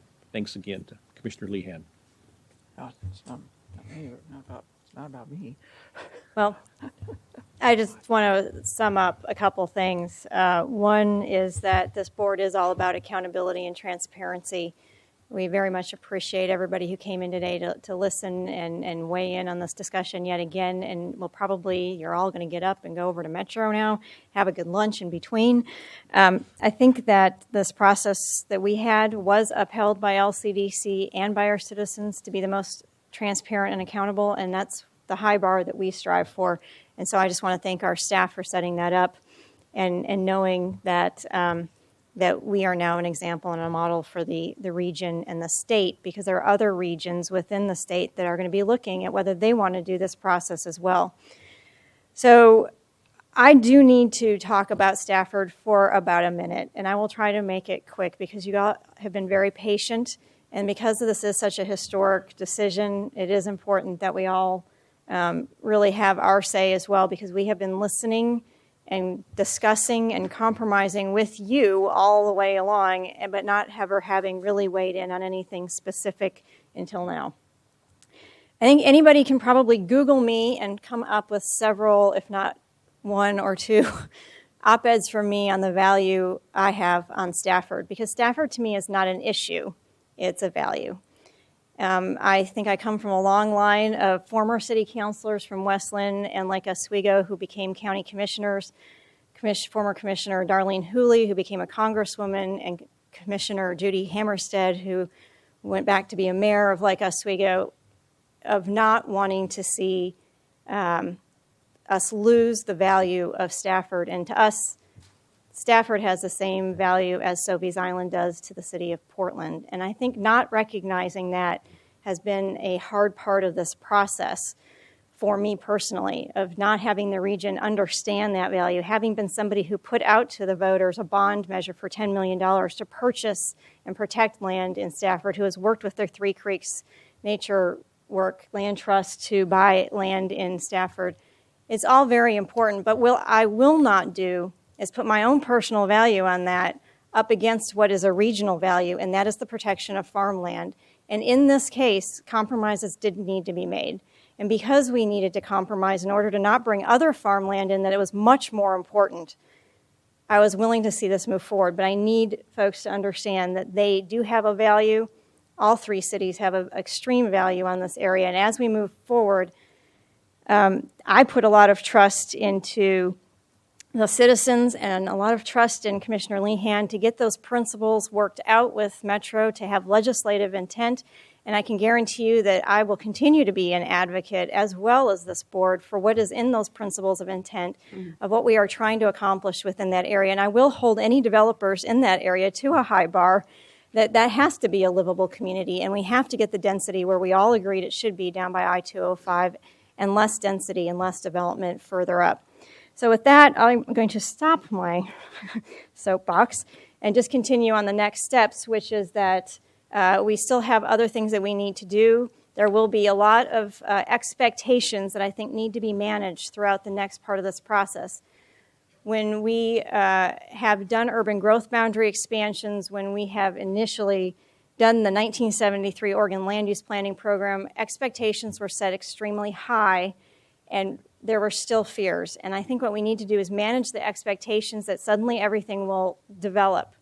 The market is not there right now, but it will be someday. And so we will need to be doing concept plans. We need to be discussing with folks where our legislative intent through the principles will guide that market and work with and incentivize that market in the places that we want to see go and develop first. The second thing that I just want to acknowledge is that we will be working on this ag investment plan and finalizing it with our Economic Development Commission. We've got the chair of the Economic Development Commission and one of our planning commissioners in the back. We'll also see in the next steps not only the economic development portion of this go forward, but the planning commission portion as we do our comprehensive land use zone changes. So with that, I would just close my statements with a quote that I use a lot, but I don't think I've ever had the opportunity that it means this much to me to say it because of everybody in the audience. And it is a quote from former Governor Tom McCall. And I think of Charlotte today when I say this, and everybody else out in the audience. Heroes are not giant statues framed against a red sky. They are people who say, this is my community, and it is my responsibility to make it better. With that, we've had a motion and a second. All those in favor say aye. Aye. All those opposed? All those abstaining? With that, the motion is approved. Thank you all. We are now on to commissioner comments, which I feel like we just did. Consent agenda. I'm sorry, the consent agenda. Phew. Do I have a motion for the consent agenda? Chair Peterson, I move we approve the consent agenda. Do I have a second? Second. I didn't look at anybody. That would be me, second. I have a motion by, I'm sorry, by Commissioner Leininger and a second by Commissioner Bernard. Is there any further discussion on the consent agenda? All those in favor say aye. Aye. All those opposed? The ayes have it and the motion is approved. Do we need to do commissioner comment today? Nope. I have about a half hour. No. Actually, I think we all have appointments, so I would move that we adjourn. That's your decision. If there's no further business before the commission, then the meeting is adjourned. Thank you. All right, Ed.